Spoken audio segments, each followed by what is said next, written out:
Akhir-akhir ini hampir setiap hari kita melihat terjadi bentrokan antar warga, saling pukul, saling bakar, bahkan saling bunuh. Kondisi ini membuat kita bertanya-tanya, apakah semangat kebersamaan yang selama ini kita bangga-banggakan sudah hilang? Ternyata hari ini kita akan melihat sebaliknya.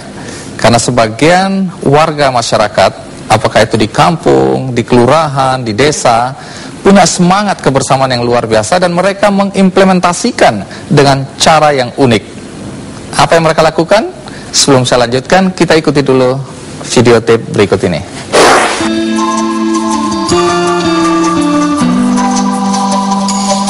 Tentu menjadi idaman setiap orang bisa tinggal di suatu desa yang aman dan makmur. Daerah yang memiliki warga dengan kepedulian sosial tinggi dianggap dapat mencapai kemajuan dengan lebih cepat dan lebih mudah. Sebab segala sesuatu untuk kepentingan orang banyak pastilah dilakukan secara bersama. Lihat saja desa Swakmi di Aceh Barat.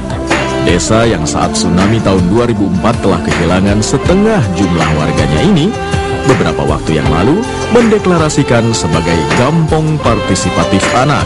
Di setiap kebijakan desa yang berkaitan dengan kepentingan anak akan melibatkan anak, seperti jam belajar dan waktu bermain anak yang diterapkan dan disepakati oleh desa, termasuk sosialisasi sejak dini hukum syariah di Aceh. Satu lagi contoh positif dari desa Bone-Bone, Kecamatan Baraka, Kabupaten Enrekang, Sulawesi Selatan. Desa yang dijuluki Desa Sehat ini memiliki tradisi unik yang sangat peduli pada lingkungan dan kesehatan, seperti mewajibkan pasangan calon pengantin menyumbang 5 pohon untuk desa. Juga adanya kesepakatan dari semua warga untuk tidak menghisap rokok sejak tahun 2001. Ide Kepala Desa Muhammad Idris ini ternyata didukung secara bulat oleh warganya. Dengan berani, mereka menyatakan bahwa merokok adalah hal tabu yang tidak boleh dilakukan siapapun di desa tersebut. Kini, warga desa Bone-Bone boleh berbangga dengan kalimat santun yang tertulis pada baliho besar di pintu gerbang desa mereka.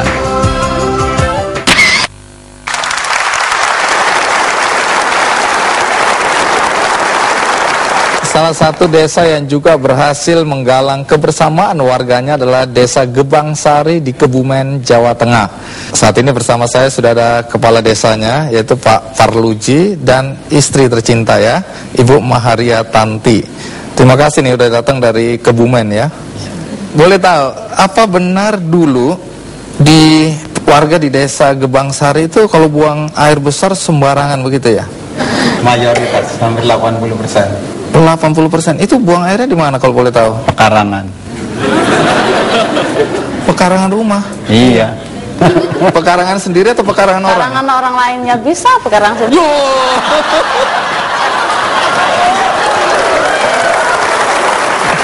Baik, sebelum saya lanjutkan, ada baiknya kita ikuti dulu kisah berikut ini.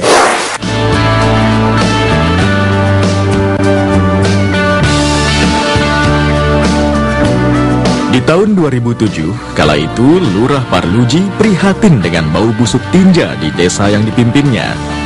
Hal itu akibat perilaku warga yang sembarang tempat melaksanakan buang hajatnya. Keluhan dari sang istri akibat bau busuk dan karena harus terus-menerus menumpang di WC tetangga setiap kali BAB, turut membuat Lurah Parluji makin keras berjuang untuk mengubah perilaku jorok warganya yang seolah telah membudaya. Melalui pembinaan intensif dengan membentuk kader-kader desa serta penyuluhan terus-menerus bersama Dinas Kesehatan, perjuangan Pak Parluji yang didukung oleh lembaga swadaya masyarakat ini akhirnya mulai menunjukkan hasil, meski belum semua warga patuh. Bagi warga yang ketahuan masih sembarangan, maka dikenakan sanksi sosial, yaitu dengan membuat surat pernyataan tidak akan mengulangi perbuatannya dan menempel di depan pintu rumah. Hal itu tentu dirasa cukup menyentil perasaan sang pelaku. Hasilnya, tahun 2009 lalu, bersama 10 desa lainnya di Kabupaten Kebumen, Gebang Sari berhasil mendeklarasikan diri sebagai desa bebas BAB sembarangan.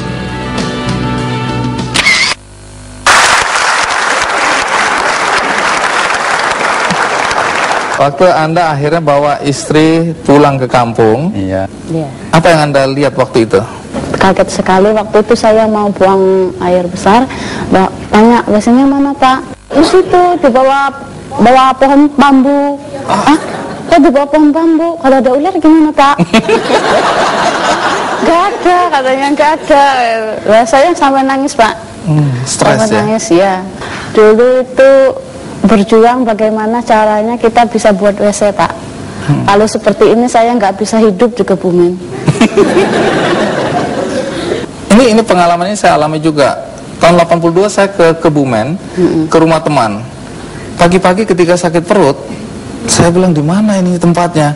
Dia bilang itu di seberang jalan. Di seberang jalan itu ada kali, terus ada helikopternya itu loh.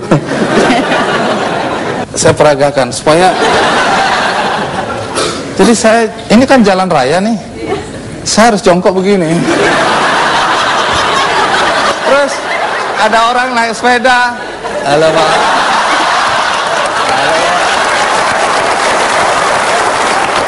Bayangin, 2 jam nggak selesai-selesai. Kebumen ini tahun 82. Ini saya nggak bohong loh, serius. 82 ya benar. Ya, Lebih parah lagi berarti ya. Bagaimana gagasan pertama kali untuk ini disebarkan kepada masyarakat? Apa sesudah Anda jadi kepala desa atau sebelum? Sesudah Pak. Oh, jadi sesudah Anda jadi kepala desa, terus Anda jadikan ini sebuah gerakan. Iya. Siapa yang membantu Anda untuk melaksanakan gerakan ini? Pada awalnya kami menjadi kepala desa tahun 98. Kebetulan pada waktu itu saya dipanggil oleh Pak Yamoto, Kepala Puskesmas Klirong 2, untuk mengikuti acara sanitasi lingkungan. Intinya ya diberi pendidikan selama 1 minggu bersama plan yang ada di Kebumen. Kayak gitu. Plan internasional Ya, plan Indonesia. internasional yang ada di Kebumen. Iya. Cobalah tengok di desa saya yang polusinya agak lumayan, saya bilang gitu. Ya kebetulan mau dia tuh dari pimpinan sampai ke semuanya yang ikut latihan mau ke desa saya mengadakan transit atau latihan. saya kumpulkan warga jadi 4 kelompok. Saya kumpulkan dari plan sekitar 30 atau 24 orang bagi 4, suruh memberikan wawasan kepada warga kami. Di sini kan ada Mbak Alit ya, Afiani yang membantu Anda juga ya, Iya. dari Plan Internasional Indonesia. Ini plan ini apa sih sebenarnya? Plan adalah sebuah lembaga kemanusiaan yang berpusat pada anak, di mana ada anak di suatu wilayah yang sudah disepakati dengan pemerintah. Di sanalah Plan akan bekerja untuk bisa mengoptimalkan potensi anak dan memunculkan potensi anak di wilayah tersebut. Apa hubungannya dengan itu tadi?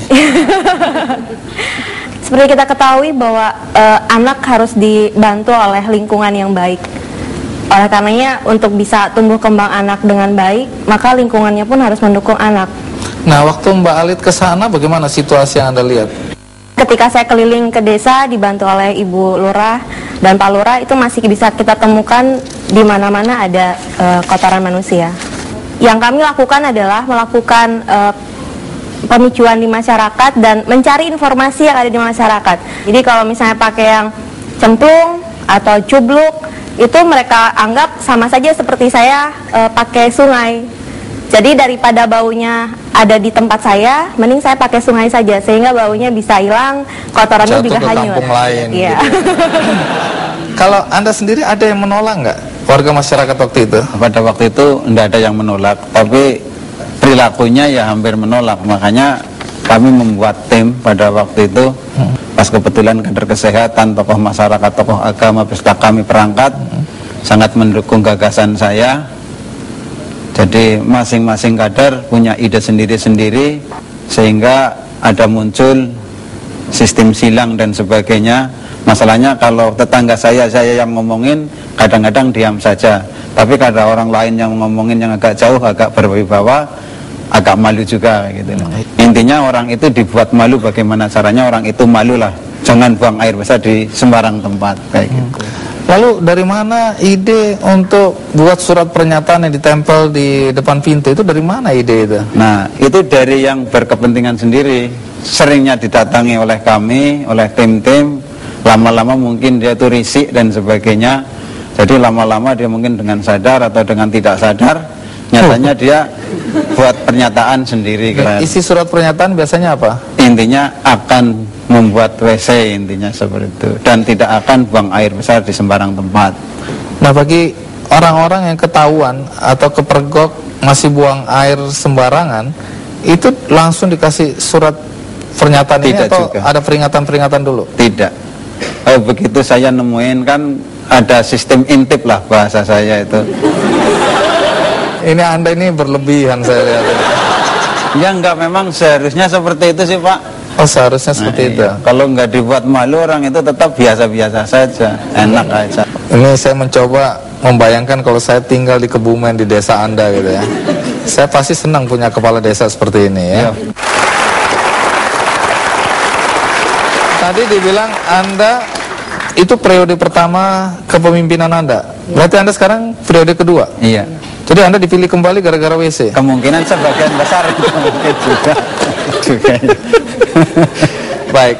Apapun juga Anda dianggap sukses ya, karena ada beberapa desa yang mencoba belajar dari tempat Anda ya. Iya, iya. Nah, kalau sampai pada kondisi sekarang bagaimana kehidupan masyarakat di sana? Ya alhamdulillah mayoritas 99,9 sudah di tempatnya kayak gitu. Ya, terima kasih Pak Kepala Desa dan Ibu Kepala Desa. Seorang lurah juga membuat peraturan unik, yaitu siapa saja yang ingin mengurus KTP, dia harus menyanyi lebih dulu. Lagu apa yang dinyanyikan? Ikuti terus Ki Kendi.